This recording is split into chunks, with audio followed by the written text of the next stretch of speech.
This is for Jeff at NAMI.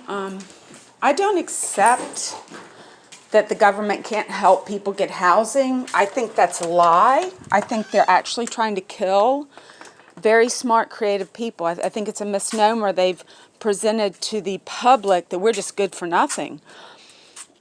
And the reason that I can say that is because my dad said the first thing communists do is they kill artists. And that's what's how all these homeless, mentally ill people that need to get help, there's no housing for them.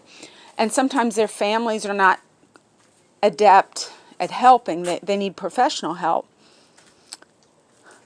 So what I want the role of NAMI to be in the future is educate in public schools. I think the government funding for the information you have and support can teach people all over the country how to help their relatives and friends that have mental illness and how to recognize it. And then we can stop some of these violence. To me, violent acts are mental. Anyone that commits a violent act is mentally ill.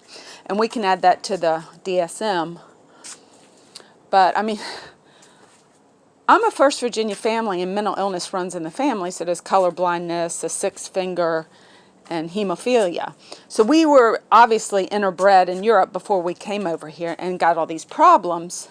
And my dad suffers. But I just want you to think of intellectually disabled people. Well, they're easy to control. You know, there's no problem. They just put them in a home. And bipolar and schizophrenia and those creative ideas with intellect can be dangerous to a government.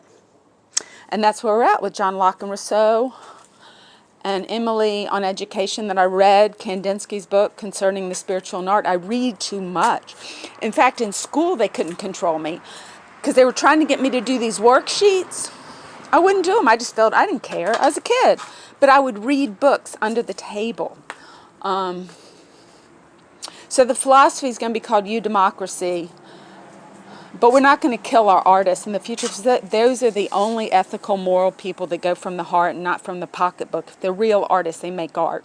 And we need that. We need our children to all be artists, to work together to save our environment with creative ideas and creative approaches. We are poisoning ourselves and our children with plastic. It's toxic and it's degrading into our water systems.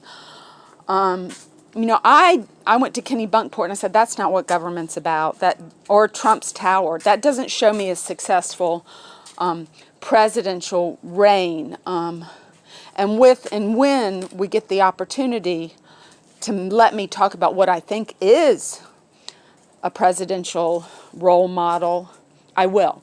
But right now, today is just like, you can't leave us homeless on disability. That's wrong.